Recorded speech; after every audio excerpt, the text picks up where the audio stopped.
नमस्कार, ये आकाशवाणी शिमला है। अब आप पूनम शर्मा से प्रादेशिक समाचार सुनिए। आज के मुख्य समाचार। मुख्यमंत्री जयराम ठाकुर ने प्रदेश के विभिन्न स्थानों पर वीडियो कॉन्फ्रेंसिंग के माध्यम से करोड़ों रुपए की विकास योजनाओं के किए उद्घाटन व शिलान्यास। राज्यपाल बंडारू दत्तात्रेय ने राष्ट्रीय शिक्षा नीति 2020 को एक नए भारत की परिकल्पना बताया।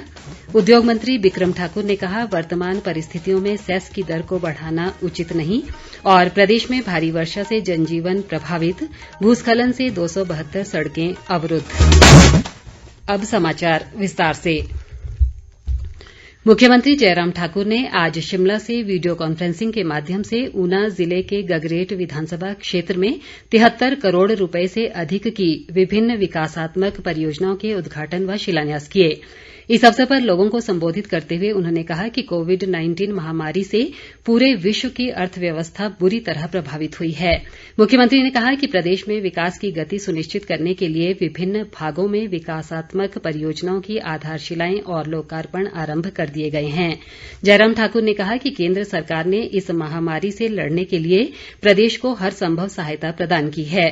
मुख्यमंत्री ने ये भी कहा कि प्रदेश के विकास में किसी भी तरह की कठिनाई नहीं आने दी जाएगी। हिमाचल प्रदेश के विकास के लिए कभी भी किसी प्रकार की कठिनाई नहीं आने देंगे। हमारे पास जो बजट है, जो हमारे पास विशेष तौर से जो हमारी सेविंग्स हैं, अनस्पेंट जो मनी है, उसके माध्यम से हिमाचल प्रदेश में विकास को हम गति देंगे और निश्चित रूप से आने वाले समय में जब ये कोरोना का दौर समाप्त होगा, उसके बाद जहां जहां जिस विधानसभा क्षेत्र में, जिस इलाके में जो चीजें करने की जरूरत होगी, उन सारी योजनाओं को, उन सारी चीजों को पूरा करने की दृष्टि से हम काम करेंगे।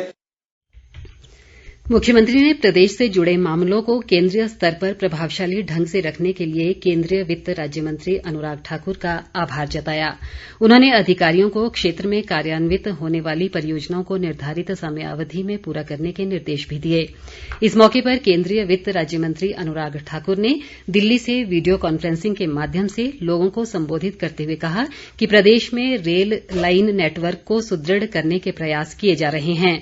अनुराग ठाकुर ने कहा कि गगरेट क्षेत्र के लोगों ने लॉकडाउन के दौरान जरूरतमंदों की सहायता करने में महत्वपूर्ण भूमिका निभाई है।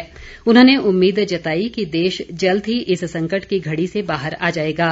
विधायक राजेश ठाकुर ने क्षेत्र में करोड़ों रुपए की विकासात्मक परियोजनाओं के लोकार्पण व शिलान्यास के लिए मुख्यमंत्री का आभार व्यक्त किया। इस बीच मुख्यमंत्री जयराम ठाकुर ने शिमला के समीप ढली सब्जी मंडी से वीडियो कॉन्फ्रेंसिंग के माध्यम से किसानों व बागवानों को लाभान्वित करने के लिए 198 करोड़ रुपए की परियोजनाओं के शिलान्यास किए। इस अवसर पर उन्होंने कहा कि प्रदेश सरकार कृषक समुदाय को हर संभव सहायता प्रदान करने के लिए प्रतिबद्ध है।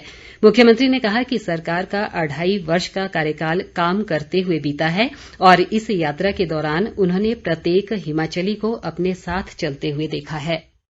2.5 साल का कार्यकाल हमारा सरकार का बीता काम करते करते और स्वाभाविक रूप से मैंने इसमें अनुभव किया है, महसूस किया है। इस यात्रा में हर कदम मैंने हिमाचल प्रदेश को अपने साथ चलते हुए मजबूती के साथ सहयोग देते थे।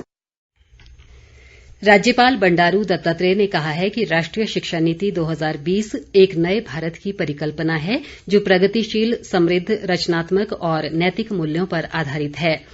आज उन्होंने राज्य शिक्षा परिषद द्वारा आयोजित 2 दिवसीय वेबिनार में बतौर मुख्य अतिथि शिरकत की। राज्यपाल ने नई शिक्षा नीति को व्यापक रूप से समझने और इसे लागू करने पर जोर दिया। उन्होंने कहा कि हिमाचल नई शिक्षा नीति में सुझाए गए कुछ शैक्षिक सुधारों पर बेहतर काम कर सकता है। राज्यपाल ने कहा कि भारत सरकार ने 34 वर्षों के बाद नई शिक्षा नीति को लागू किया है और इसमें सभी को सस्ती और कौशल विकास शिक्षा जैसे कई गुण हैं। इस अवसर पर शिक्षा मंत्री गोविंद ठाकुर ने कहा कि नई शिक्षा नीति को लेकर जल्द ही टास्क फोर्स गठित की जाएगी। गोविंद ठाकुर ने कहा कि हिमाचल इस नीति को लागू करने में देश का अग्रणी राज्य बनेगा। ग्रामीण विकास व पंचायती राज मंत्री वीरेंद्र कंवर ने अपने दिल्ली प्रवास के दौरान आज केंद्रीय कृषि व ग्रामीण विकास मंत्री नरेंद्र तोमर से मुलाकात की। इस दौरान उन्होंने केंद्रीय मंत्री के साथ हिमाचल प्रदेश की विभिन्न परियोजनाओं के क्रियान्वयन पर चर्चा की। वीरेंद्र कंवर ने ऊना जिले में आलू व मक्की और सिरमौर में अदरक पर आधारित उद्योग लगाने के लिए केंद्र से सहायता प्रदान करने का आग्रह किया। उन्होंने प्रदेश में कोल्ड स्टोरेज सहित अन्य सुविधाओं के विस्तार की मांग भी की। वीरेंद्र कंवर तंवर ने कृषि संबंधी आधारभूत ढांचे को मजबूत करने और पशु चारे पर आधारित उद्योग लगाने के लिए भी केंद्र से सहायता मांगी। केंद्रीय मंत्री नरेंद्र तोमर ने वीरेंद्र कंवर को केंद्र की ओर से हर संभव सहायता का आश्वासन दिया। उद्योग मंत्री बिक्रम ठाकुर ने कहा है कि कोविड-19 महामारी के कारण राजस्व की स्थिति पर प्रभाव पड़ा है, जिससे वस्तु व सेवा कर क्षतिपूर्ति राशि की आवश्यकता और बढ़ गई है। उन्होंने आज नई दिल्ली में केंद्रीय वित्त मंत्री निर्मला सीतारमन की अध्यक्षता में आयोजित जीएसटी परिषद की 41वीं बैठक में शिमला से वीडियो कॉन्फ्रेंसिंग के माध्यम से भाग लिया। बिक्रम ठाकुर ने कहा कि वर्तमान परिस्थितियों में न तो सेस की दर को बढ़ाया जाना चाहिए और न ही अन्य वस्तुओं पर सेस लगाना ही उचित है। उन्होंने कहा कि वस्तु व सेवा कर लागू होने के बाद प्रदेश की विवरणी दाखिल करने की अनुपालना राष्ट्रीय औसत से सदैव अधिक रही है। उद्योग मंत्री ने इस दौरान प्रदेश में जीएसटी से संबंधित विभिन्न विषयों के बारे में भी विस्तृत चर्चा की। शहरी विकास व सहकारिता मंत्री सुरेश भारद्वाज ने प्रदेश की प्राथमिक कृषि सेवा सहकारी सभाओं के उत्थान के लिए विशेष प्रयास करने की जरूरत बताई है।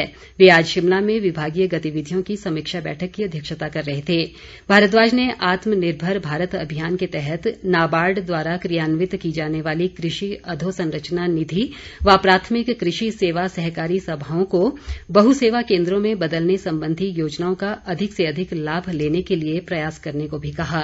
उन्होंने कहा कि कृषि अधोसंरचना निधि योजना के तहत सहकारी सभाओं को ऋण पर देय ब्याज में 3% की राहत दी जाएगी और प्राथमिक कृषि सेवा सहकारी सभाओं को बहुसेवा केंद्रों में बदलने के लिए पात्र सहकारी सभाओं को केवल 4% की दर पर ऋण उपलब्ध करवाया जाएगा। प्रदेश में कोरोना वायरस के मामलों में वृद्धि लगातार जारी है और ये संख्या बढ़कर 5,410 हो गई है। प्रदेश में आज अभी तक कोरोना के 89 नए मामले सामने आए हैं। इनमें से सर्वाधिक 36 सिरमौर जिला से, हमीरपुर से 18, ऊना से 11, चंबा से 10, कांगड़ा से 9, मंडी से 3 और लाहौल स्पीति व शिमला से एक नए कोरोना मामले की पुष्टि हुई है। मौजूदा समय में 1,453 कोरोना रोगी उपचाराधीन हैं, जबकि 3,883 मरीज उपचार के बाद स्वस्थ हुए हैं। इस बीच किन्नौर जिले की 84 वर्षीय एक बुजुर्ग महिला की आज आईजीएमसी शिमला में मृत्यु भी हुई है। हमारे जिला संवाददाता सीताराम नेगी ने बताया है कि इस महिला की रिपोर्ट 12 अगस्त को कोरोना पॉजिटिव आई थी। प्रदेश कांग्रेस अध्यक्ष कुलदीप राठौर ने प्रदेश सरकार पर विकास के नाम पर लोगों को गुमराह करने का आरोप लगाया है। शिमला से जारी एक बयान में उन्होंने मुख्यमंत्री द्वारा आज पराला सब्जी मंडी सहित शिलारू व मेहंदली में किए गए शिलान्यासों पर हैरानी जताते हुए कहा कि इन सब का निर्माण कार्य पूर्व कांग्रेस सरकार द्वारा शुरू किया गया था। ऐसे में इनका फिर से शिलान्यास करना लोकतंत्र की मर्यादाओं का हनन है। प्रदेश के अधिकांश भागों में भारी वर्षा से जनजीवन प्रभावित हुआ है और भूस्खलन के कारण 272 सड़कें यातायात के लिए अवरुद्ध हैं। कुल्लू जिले में भारी वर्षा से नदी नालों का जलस्तर काफी बढ़ गया है। आज सुबह गड़सा घाटी के ठेला में जोरदार वर्षा से गड़सा खड्ड में बाढ़ की स्थिति बनी हुई है और इससे एक धार्मिक स्थल सहित दर्जनों पेड़ भी इसकी चपेट में आ गए। जिला प्रशासन ने लोगों से नदी नालों के समीप न जाने की अपील की है। इस बीच मौसम विभाग ने आगामी 2 सितंबर तक राज्य में बारिश का दौर जारी रहने की संभावना जताई है। विभाग ने कल 28 अगस्त को लाहौल स्पीति और किन्नौर को छोड़कर अन्य 10 जिलों में कुछ स्थानों पर भारी वर्षा की चेतावनी भी जारी की है। प्रदेश भाजपा महासचिव व वूल फेडरेशन के अध्यक्ष त्रिलोक कपूर ने पालमपुर नगर परिषद के विस्तारीकरण का मामला मुख्यमंत्री के समक्ष उठाया है। उन्होंने कहा कि पालमपुर प्रदेश की सबसे पुरानी नगर परिषदों में से एक है। त्रिलोक कपूर ने कहा कि जनहित को देखते हुए इसका विस्तारीकरण बेहद जरूरी है ताकि साथ लगती पंचायतों के करीब 30,000 लोगों को नगर परिषद की सुविधाओं का लाभ मिल सके। इसी के साथ ये समाचार बुलेटिन समाप्त हुआ। हमारा अगला बुलेटिन आप सुन सकते हैं सुबह 7:45 पर। नमस्कार।